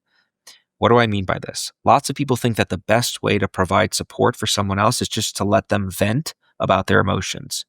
What we have learned about venting is good for strengthening the relational bonds between people. Good to know that someone else has your back, they're willing to hear you out, empathize with you. The problem with venting is if that is all you do, you leave the conversation, you feel tight about your relationship with that other person, the problem is still there. The best kinds of conversations do two things. You talk to someone who first gives you this opportunity to express your feelings. They listen, they engage, they empathize. But then, at a certain point in the conversation, they start working with you to broaden your perspective. They're in an ideal position to help you do that. Problem isn't often happening to them. There's an art to doing this well. So if you're now the person that someone is coming to seeking support, you start off and, like, what's going on? Tell me about it. Oh, it sounds terrible. When you see your opening, sometimes, hey, I have a thought. Can I share it with you? Sometimes they might say, no, I'm not done. And then they keep going, right? At other times, it's like, yeah, tell me, what do you think? So you want to be delicate with that, because depending on the person, what they're struggling with, some people need to do a little bit more of that emotional work Problem first. solving versus emotional listening. Yeah. So we want to do both, though, right? We want to follow that trajectory. First, the emotional stuff, then the cognitive. The amount of time you need in that emotional zone is going to vary. But now we've just given folks a blueprint for both how to find people to provide them with the best kind of support. And if someone comes to them, here's a roadmap that they can follow to give other people good support. How contagious are emotions? Unbelievably contagious. They can spread within seconds, which is why you should be incredibly alert to folks on your team who may be experiencing emotions that, if they spread, might not be conducive to the broader group. Mm-hmm. Why does this happen? Why are emotions contagious? Because in particular, when we're in circumstances that we're not quite sure what we should feel, other people are a pretty good source of information. So we're constantly referencing other people for info about what the situation is like. And we're using that information to inform our own reaction. So you get these contagiousness effects a lot, where it's not certain how you should feel. And you're more likely to be infected, I guess is let's stick with the metaphor.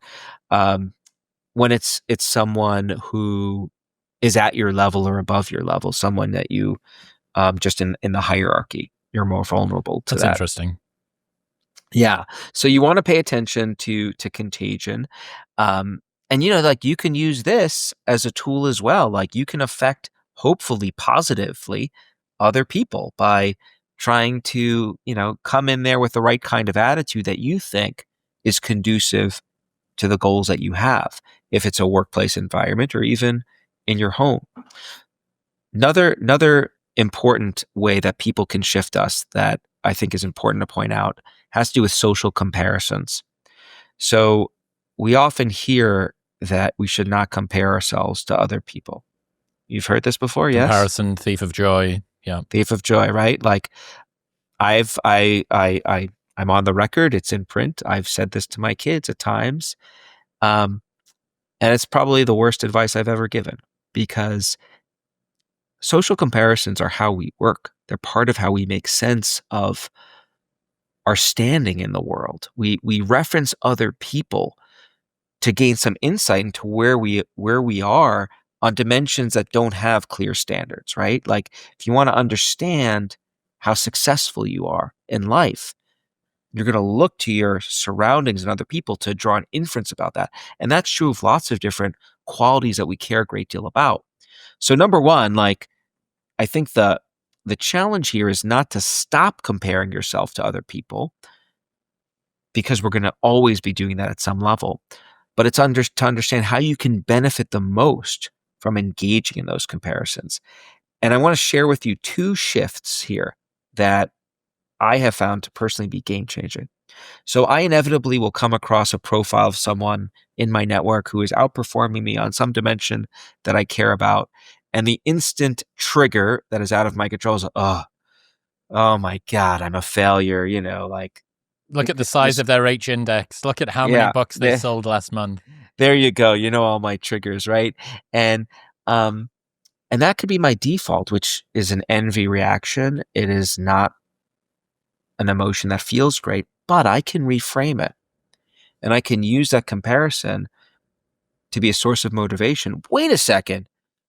They were able to do this? They're like me. That means I could probably do something like that. So now I've taken a comparison that initially is a source of envy and its associated negative feelings, and I've reframed it to be a source of motivation now. That's a powerful reframe to have in your toolbox, because especially if you are on social media, these things do happen more frequently now than before, because we're constantly exposed to the accomplishments of other folks. And now you have a tool to, when you find yourself encountering those instances, flipping it. Now, there's another reframe when it comes to comparisons that I think is also important.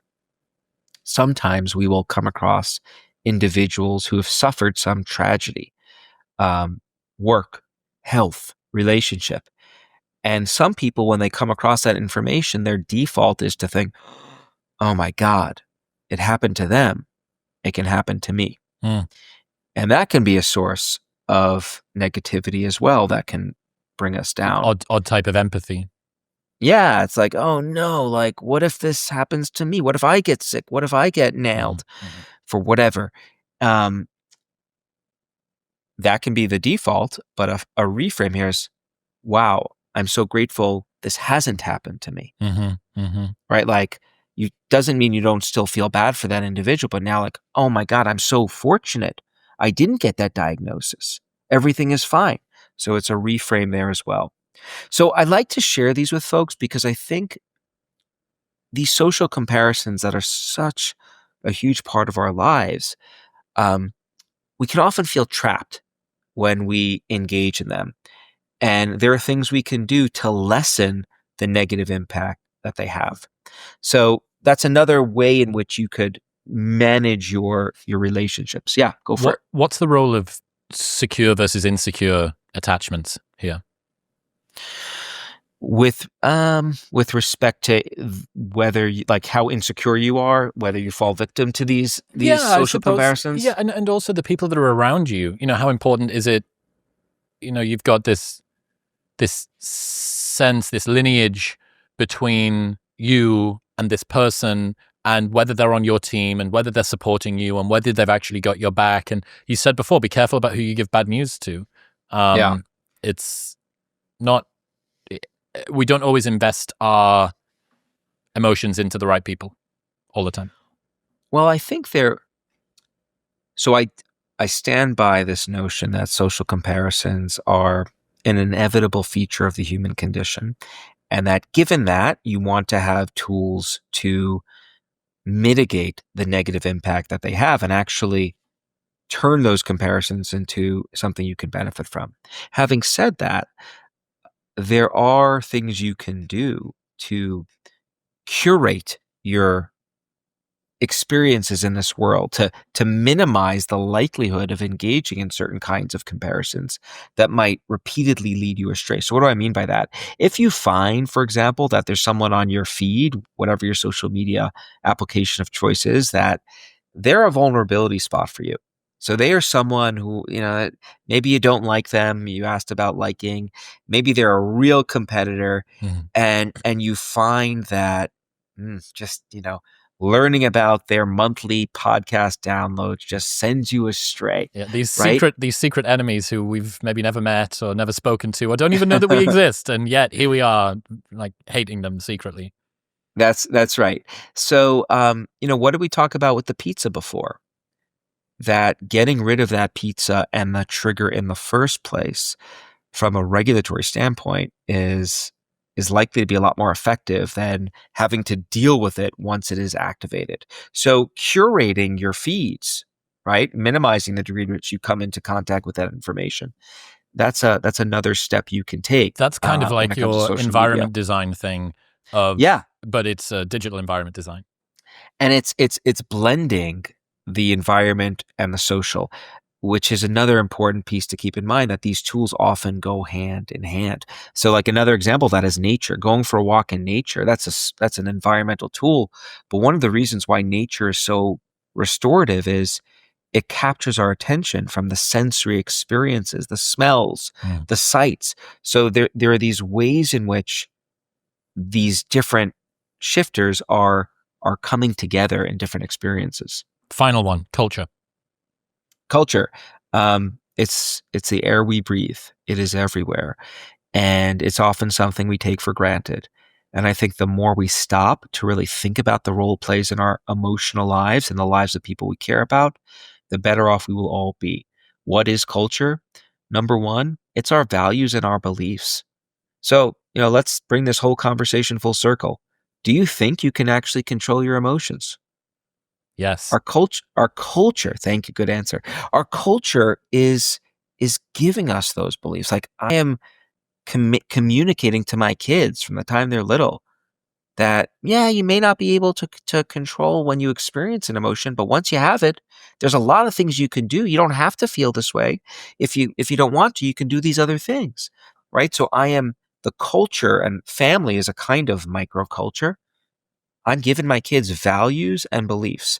Values like we value the role that emotions play in our lives, and we also value the importance of regulating those emotions to help us achieve our goals. We believe that it is possible to do so. Another important thing that culture does, though, is it doesn't just give us these values and beliefs, it gives us tools to help us live up to those values and beliefs, right? To actualize them. I'm giving my kids tools. How am I giving them tools? I'm talking about these things. I assure you, I'm not giving lectures at dinner every night, like PowerPoint presentations on these things, but I'm talking about the stuff I learn about, the stuff I am studying in the lab. I'm asking them about their experiences and how they are dealing with stuff. I'm having conversations like I think so many parents have with their kids, but I'm injecting lessons in there that I think are going to serve them well, which is what good parenting is all about, right? We're socializing our kids to give them the best chance of living the best life they can live. And I think a big part of that is giving them tools to manage their emotions. So that's culture at its best. Now, the other thing to know about culture, though, is you may find yourself in cultures that, from an emotion management standpoint, they are just remarkable.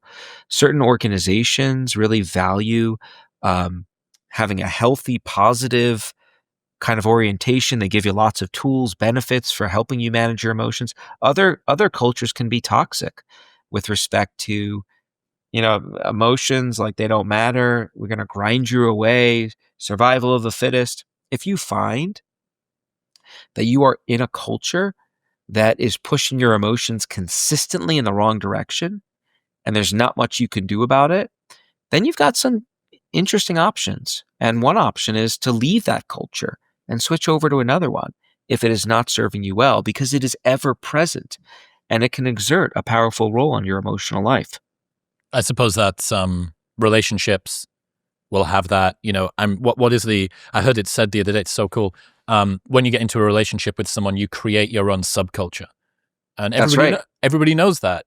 Think about what was the tenor, the tone, the energetic sort of typical experience that you would have in the second relationship that you ever had that was long. And you think, oh yeah, I remember that. We used to talk about this stuff all the time. And then I started getting interested in this thing. And then we broke up. On my next partner, we talked about, it was always either this and that was so different to that one. And so you're creating this subculture in your own life.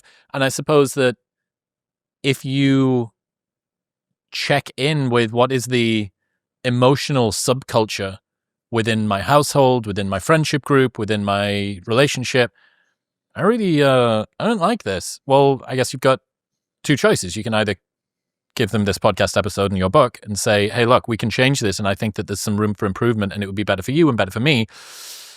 Or you can do some environment design and put yourself in a different place. That's exactly right. Those are the two options. And, I think it's just so easy to overlook the power that culture has on us.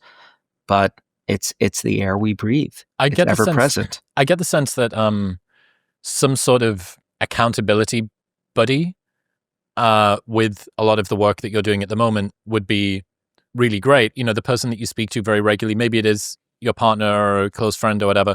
You say, hey, I really want to work on making my emotions my friend, and I want to feel less of the bad and I want to feel more of the good. How do you feel about us reframing, learning these techniques and sort of working on this together? Because you then, the Lollapalooza effect of all of that stuff happening at the same time is pretty wild. You've got social consistency bias, you've got accountability, you've got... Yeah, I love it. Yeah. Let's start the movement right now. I think that's a huge part of it. And, one of the things that I've learned in doing research in this space and often working with colleagues on this work is we end up serving that accountability function for ourselves, right? Because we're learning about this stuff together. We see the impact it has on participants and on ourselves. And so we're keeping ourselves accountable to this. And so, I have I call it I have this emotional advisory board. These are folks in my network who, this is such an invaluable resource I possess. These are not trained clinicians per se. These are people just who understand the tools that exist for managing emotions, and they recognize that sometimes I'm going to need some support. Because if the problem's really big, they're in a great position to advise me, and they help keep me accountable, and they tune me in to these different shifters that might not be performing optimally. And so I think that is a valuable commodity. Mm. We can do a lot on our own, but we can do a lot better with other people and cultures on our side. Yeah. And that's a hope of this book, to really emphasize that for folks. I think the sort of final element I have, it's so great. I'm really, really glad that you wrote this. I get the sense that we are at the beginning of a tapping into emotionality that we haven't necessarily seen for quite a while. We had the rationalist movement, lesswrong.com, Astral Codex 10, like that sort of stuff. We had a big push toward stoicism, which has a lot of benefits, but is often criticized for, I think, denying feelings, and you don't necessarily use them as advisors. You sort of treat them as adversaries and enemies. And I get the sense that, as with everything, pendulum swing one way, pendulum swing back the other. Rick Hansen, Dr. Rick Hansen, neuroscientist, phenomenal guy. All of his work that he's doing with his son Forrest, your book that's just coming out, I think we're really sort of at this, the thing that is most primitive and salient to our experience, which is the way that we feel moment to moment, is sort of being rediscovered, revisited, and retreated in this way. But the final element to kind of bring all of this together, all of this research, is how do you advise people to make this emotional regulation more automatic, less effortful? How do we make it a habit? What are the powerful daily small practices? How do we sort of really instantialize this? We have to whoop it up. So, whoop. This thing? No. I was hoping I was gonna tap into your knowledge of music there. The music, whoop, whoop. You know the song? You don't know that song? You're on There your it own, just is. making weird noises into a mic. No, sorry. Oh, come on! You don't know Sorry. that song? I don't know. Whoop, there it is. Oh, All right, of course, right. I think oof, there it is, or whoop, there it is. Yeah, Whoop. maybe you're right. Yeah. Maybe you're Okay. right. Okay. I do know. Yep. Yeah. Okay. Anyone know the actual name of that song? What's it called? I do. It's actually called Whoop with an M, not Whoop. But I thought How annoying. I thought for decades it was Whoop. Okay, so this is a fantastic question, and it's actually the penultimate chapter of my book, and it's titled "From Knowing to Doing," because so often, and this is a huge source of frustration for me, right? Like we give people tools, like I encounter tools, but I learn about them, and then we just don't use them when we need to use them. And so this is a giant problem that scientists have noted for decades, and they've actually developed a framework for helping people go from knowledge to action, from making this emotion regulation something you read about to something that you make automatic in your life. And here's how it works. WHOOP is an acronym. So there are a couple of steps. So W, that's the wish. What is your goal? My goal is to not get upset with not like have a huge reaction with my kids when they don't listen to me or my wife. Okay, that's the goal. O, the first O. What's the outcome you hope to accomplish if you fulfill this wish? Well, I hope our family is it's a happier family. Like we're closer. We have less arguments. The purpose of that O, that next step, is to energize you, to really kind of show you what's at stake here. Positive vision of what it could be. Yeah, to really commit you to engaging in this pursuit. Now let's get to the second O, which is the obstacle. All right, well, what are the obstacles that might stand in the way from you achieving this goal and the outcome that would come with it? Well, when I hear them, talk back to me or get ugly with each other, it instantly affects me. It reminds me of things from my childhood that I didn't like, and I react impulsively. All right. Now we've identified the chief obstacle that stands in the way.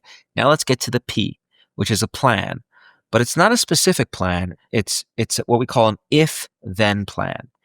If I see my daughters fighting with each other or talking disrespectfully to my wife and I, then, and then you plug in your shifter, then I will think about how I'm going to feel about this a year from now.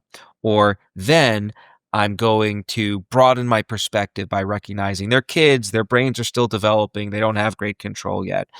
And you just plug in the thens that you think are going to work best for you. And you actually write that out. You then rehearse it a few times. And what the research shows is that engaging in that exercise dramatically improves people's ability to activate this knowledge, to use these tools or whatever the tools are that are in their plan when they actually need them.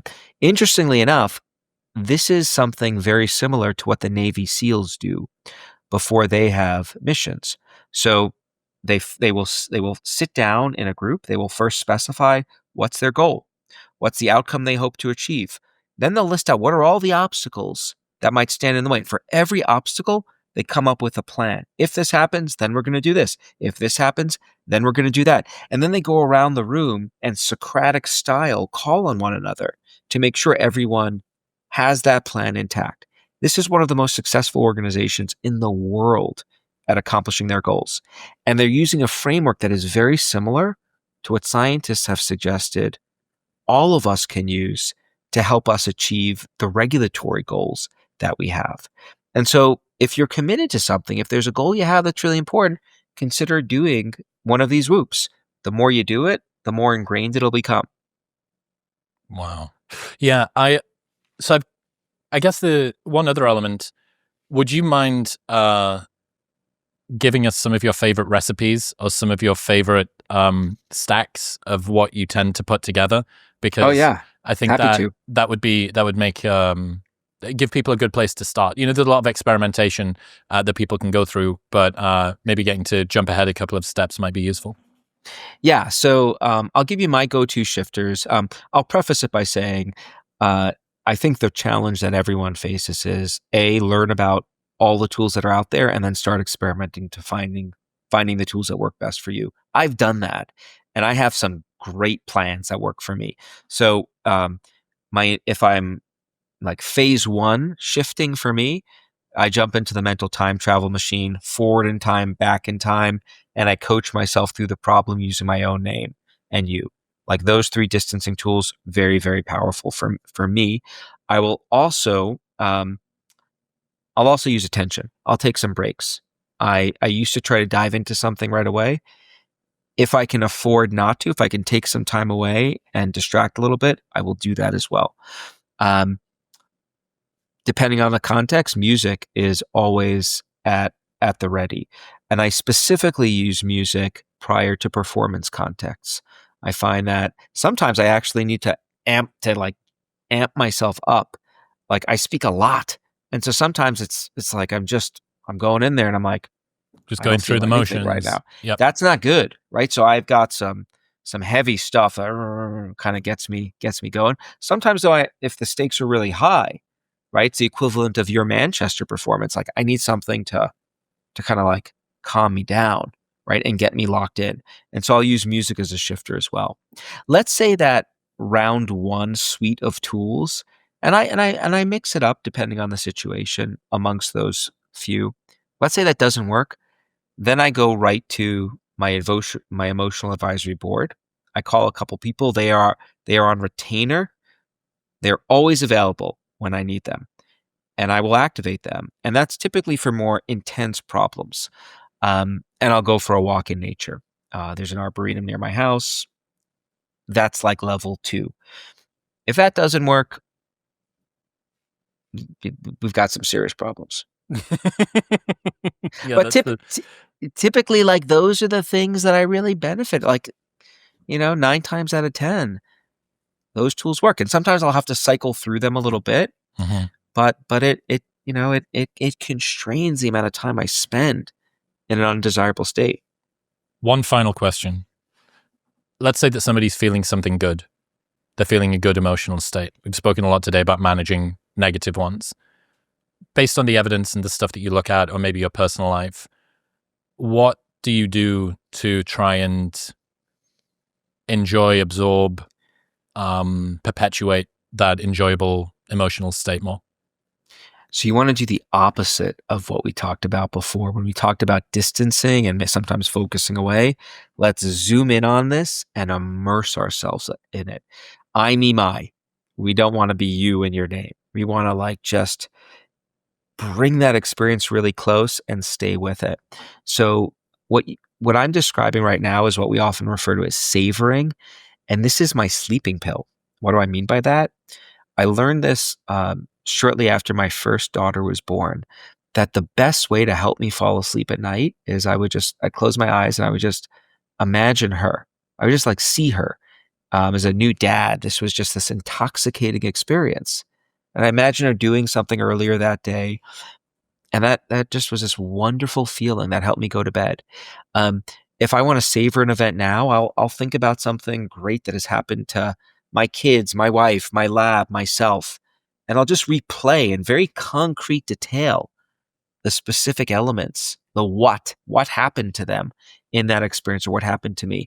And that helps drive that state. Sometimes I'll often talk about it with someone else. I have some people in my life who are very good at just helping me co-savor this experience. They'll just really, that's so incredible. Tell me more. I'm one person details. I want details of the positive stuff. That is a tool for savoring. And I relish those experiences. I'm all for it. So good. Ethan, we've managed to go from daylight to nighttime with you, but this is just so great. I really do think that this is really, really important to change people's quality of life in the moment, how long they're going to live, et cetera, et cetera. And you're a fucking beast. So thank you for being here. Where can people go? They want to keep up to date with all of the things that you do and improve your H index. Well, appreciate you and appreciate this conversation. www.ethankross with a K, KROSS.com, and they can get all the information they'd like about Shift, the book, my lab, and lots of other stuff. Heck yeah. Ethan, until next time, mate. All right, look forward to it. Do you think that your algorithm on YouTube is a bit of a god? Is it able to know things about you that you don't know about yourself? Well, the YouTube gods have selected this episode specifically for you, bespoke. So go and check it out.